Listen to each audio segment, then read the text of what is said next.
గౌరవ ముఖ్యమంత్రి పేదలని గుండెల్లో పెట్టుకొని పేద కుటుంబాలు తన కుటుంబాలుగా భావిస్తే స్వతంత్రం వచ్చాక ఏ ముఖ్యమంత్రి ఇవ్వనన్ని అభివృద్ధి సంక్షేమ పథకాలు ఆంధ్ర రాష్ట్రంలో ఉన్న పేద వర్గాలకి అందిస్తున్న యుగ పురుషుడు ఆంధ్ర రాష్ట్రంలో నా ఎస్సీలు, నా బీసీలు, నా మైనార్టీలు, నా ఎస్టీలు అని పలికే భారతదేశంలోనే ఏకైక ముఖ్యమంత్రి గౌరవనీయులు మనందరి ప్రీతమ నేత వైఎస్ జగన్మోహన్ రెడ్డి గారికి ఈ సభాపూర్వకంగా పాదాభివందనం చేస్తూ, మనందరికీ తెలుసు ఈ సామాజిక సాధికారిక బస్సు యాత్ర ఈ రాష్ట్రంలో ఉన్న కోట్లాది మంది ఎస్సీ, ఎస్టీ, బీసీ, మైనార్టీలకి ఆర్థిక సంక్షేమ పథకాలే కాకుండా స్వతంత్రం వచ్చాక ఏ రాష్ట్రంలో లేని విధంగా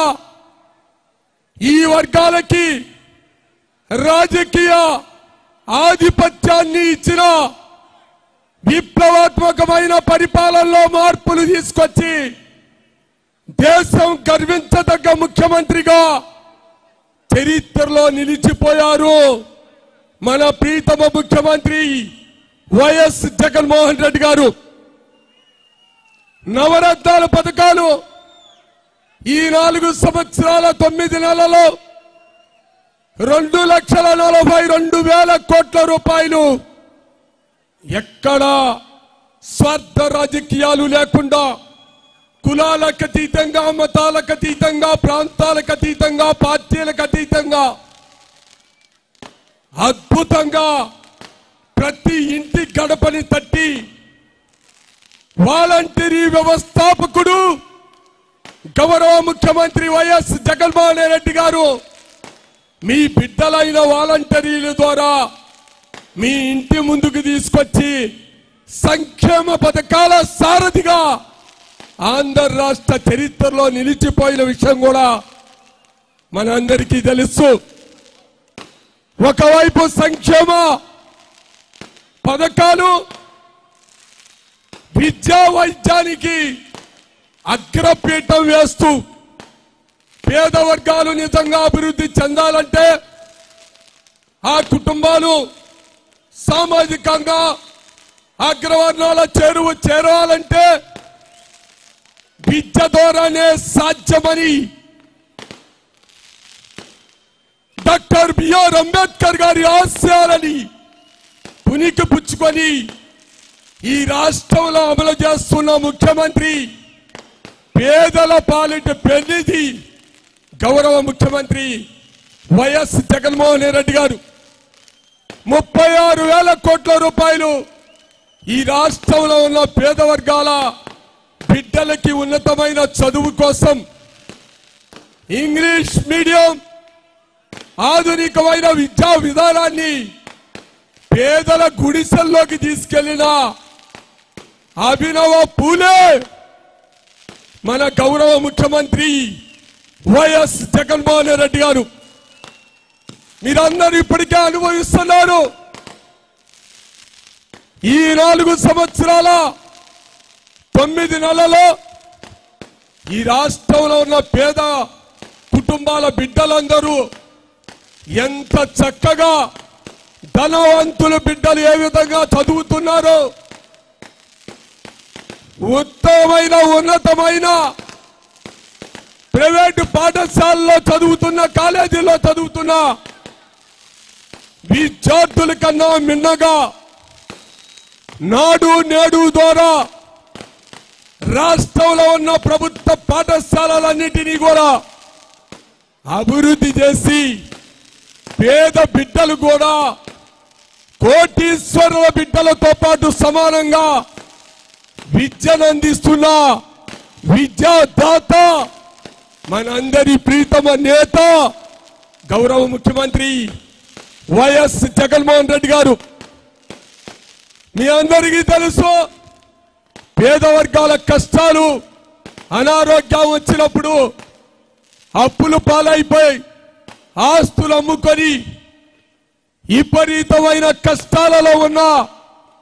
పేద వర్గాలకి అనారోగ్యం వస్తే తన తండ్రి పెట్టిన ఆరోగ్యశ్రీ ప్రతి పేద కుటుంబానికి కార్పొరేట్ వైద్యాన్ని అందించిన యుగ పురుషుడు వైఎస్ఆర్ అవుతే ఇంకా 10 అడుగులు ముందుకు వేసి 5 లక్షలు ఉన్న ఆరోగ్యశ్రీ యొక్క పరిమితిని 25 లక్షలు చేసి పేదవాడి ఆరోగ్యం కోసం, ఆరోగ్య ఆంధ్రప్రదేశ్ కోసం పరిపాలనలో తీసుకొచ్చిన మార్పులు ఇప్పటికే ఈ రాష్ట్రంలో ఉన్న పేద వర్గాలు, ముఖ్యంగా ఎస్సీ ఎస్టీ బీసీ మైనార్టీలు, అగ్రవర్ణాలలో ఉన్న పేదలు, రైతాంగం, మహిళలు అనుభవిస్తున్న తీరు కూడా ప్రజలందరూ తెలుసుకోవాలి. చరిత్రలో ఈ భారతదేశంలో స్వతంత్రం వచ్చాక ఏ ప్రభుత్వం, ఏ పార్టీ, ఏ ముఖ్యమంత్రి ఇవ్వనని 33,45,000 ఇళ్ళు పేదల చిరకాల కోరిక సొంత ఇల్లు కావాలని జీవితకాలపు కోరిక మనబోటి పేదవాళ్ళందరికీ. ఎన్నో ఉద్యమాలు చేస్తే గతంలో అరకొర ఇల్లు ఇచ్చేవాళ్ళు. ఏ ఉద్యమాలు లేకుండా మీకోసం, పేదల కోసం 33,45,000 ఇళ్ల పట్టాలు ఇచ్చి 22 లక్షల ఇల్లు నిర్మించి ఇచ్చిన ప్రీతమ నేత గౌరవ ముఖ్యమంత్రి వైఎస్ జగన్మోహన్ రెడ్డి గారు. ప్రతి పేద కుటుంబం చదువుకోవాలని అమ్మఒడి ఇచ్చి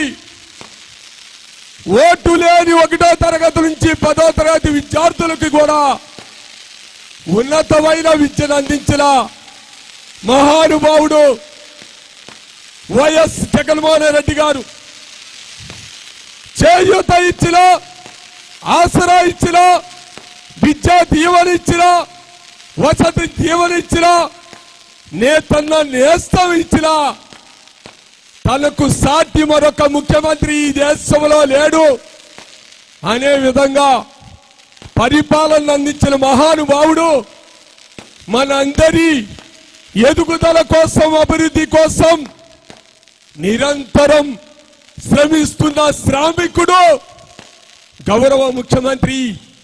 వైఎస్ జగన్మోహన్ రెడ్డి గారు. మనందరికీ తెలుసు, ఆర్థిక సంక్షేమ పథకాలు ఒకవైపు, ఏదైతే బడుగు బలహీన వర్గాల ఆశ, రాజకీయ ప్రాధాన్యత కావాలి, పరిపాలనలో భాగస్వామ్యం కావాలి అని మన స్వతంత్రం వచ్చాక నుంచి ఉన్న కోరికని సార్థకతం చేస్తూ వార్డు నెంబర్ కాడ నుంచి సర్పంచులు, ఎంపీటీసీలు, ఎంపీపీలు, జడ్పీటీసీలు, కౌన్సిలర్లు, చైర్మన్లు, కార్పొరేటర్లు, మేయర్లు, ఎమ్మెల్యేలు, ఎమ్మెల్సీలు, రాజ్యసభ సభ్యులు, పార్లమెంటు సభ్యులు, మార్కెట్ యార్డ్ చైర్మన్స్, అన్ని రాజకీయ పదవులలో నా ఎస్సీ, నా బీసీ, నా మైనార్టీ, నా ఎస్టీ అని గుండెల్లో పెట్టుకొని ఇతర రాష్ట్రానికి ఆదర్శవంతమైన ముఖ్యమంత్రిగా తన మంత్రివర్గంలో 70% మనబోటి పేదవాళ్ళకి స్థానం కల్పించిన మహోన్నతమైన పేదల ముఖ్యమంత్రి వైఎస్ జగన్మోహన్ రెడ్డి గారు. చరిత్రలో ఏనాడు లేని విధంగా 8 రాజ్యసభ సభ్యులుంటే దానిలో 4 బీసీలకు అందించిన బీసీల పక్షపాతి వైఎస్ జగన్మోహన్ రెడ్డి గారు. మనందరం చూసాం. అత్యున్నతమైన హోమ్ మినిస్టర్ పదవి ఒక మహిళమ్మ తల్లికి, మన సోదరిమణికి, ఎస్సీలో పుట్టిన సోదరిమణికి ఇచ్చి ఎస్సీల ఖ్యాతి ఈ రాష్ట్రంలో రాజకీయంగా ఉన్నతమైన స్థితికి తీసుకెళ్లేలా ముఖ్యమంత్రి, మీ అందరి మనందరి ముఖ్యమంత్రి వైఎస్ జగన్మోహన్ రెడ్డి గారు కాదా అని ఆలోచించవలసిన అవసరం ఈ రాష్ట్రంలో ఉన్న అన్ని పార్టీలలో ఉన్న ఎస్సీ ఎస్టీ బీసీ మైనార్టీలకి తప్పనిసరిగా ఉన్నది అని ఈ సందర్భంగా ఆలోచించమని మీ అందరినీ కోరుకుంటూ, ఒకవైపు మంగళగిరి అభివృద్ధి, మరొక వైపు సంక్షేమ పథకాల పేద వర్గాలకు అండగా ఉండే విధంగా గౌరవ ముఖ్యమంత్రి వైఎస్ జగన్మోహన్ రెడ్డి గారి పరిపాలనలో మన కుటుంబాలు ఆనందంగా అన్ని విధాలుగా ఎదుగుదలతో ఉన్న తీరుని ఈ విజయోత్సవ సభ ద్వారా గౌరవ ముఖ్యమంత్రి మన గడ్డ మీద ఉండే పరిపాలిస్తున్న పేదల ముఖ్యమంత్రి, మన ప్రీతమ నేత వైఎస్ జగన్మోహన్ రెడ్డి గారు తెలుసుకునే విధంగా చరిత్రలో ఏనాడైనా చూసారా ఒక అగ్రవర్ణాలు 2 సార్లు గెలిచిన ఎమ్మెల్యే సీటుని ఆ అగ్రవర్ణాన్ని పక్కన పెట్టి సామాజికంగా మంగళగిరి గడ్డ ఎస్సీ ఎస్టీ బీసీ మైనార్టీల అడ్డనే విధంగా నిరుపేద చేనేత కుటుంబంలో పుట్టిన గంజి చిరంజీవికి ఇవ్వటం ఏ పార్టీ అయినా, ఏ ముఖ్యమంత్రి అయినా ఏనాడైనా ఇచ్చారా అని ఈ సందర్భంగా కోరుతున్నాం. ఒకవైపు తెలుగుదేశం పార్టీ నారా చంద్రబాబు నాయుడు గారు బీసీల సీటుని తీసి తన కొడుకైన నారా లోకేష్కి ఇవ్వటం ఎంతవరకు సమంజసమో ఈ నియోజకవర్గంలో ఉన్న ఎస్సీ ఎస్టీ బీసీ మైనార్టీలు, పేద వర్గాలు అందరూ ఆలోచించమని ఈ సందర్భంగా కోరుకుంటున్నా. నిజంగా ఎవరు బీసీ ఎస్సీ ఎస్టీ మైనార్టీల పక్షవాది, అగ్రవర్ణాల సీటు తీసి బీసీలకు ఇచ్చిన మన జగనన్న బీసీలని కరివేపాకులాగా వాడుకొని అధికారం వచ్చాక పక్కకు దోసేసి హీనంగా మాట్లాడే చంద్రబాబు నాయుడు ఆలోచించవలసిన బాధ్యత మీ అందరిది. ఈ రాష్ట్రంలో ఉన్న పేద వర్గాలందరినీ తెలియజేస్తూ ఇటువంటి మంచి కార్యక్రమంలో పాల్గొనే అవకాశం వేదిక మీద ఉన్న గౌరవనీయులు పెద్దలు జూపూడి ప్రభాకర్ రావు గారికి, అదేవిధంగా గౌరవనీయులు మంత్రివర్యులు జోగి రమేష్ అన్న గారికి, కర్నూలు శాసనసభ్యులు అన్నగారు హఫీజ్ ఖాన్ గారికి, అదేవిధంగా నిరుపేద కుటుంబం నుంచి దేశ అత్యున్నతమైన పార్లమెంటు సభ్యుడిగా ఎన్నికైన మన అన్న సురేష్ అన్న గారికి,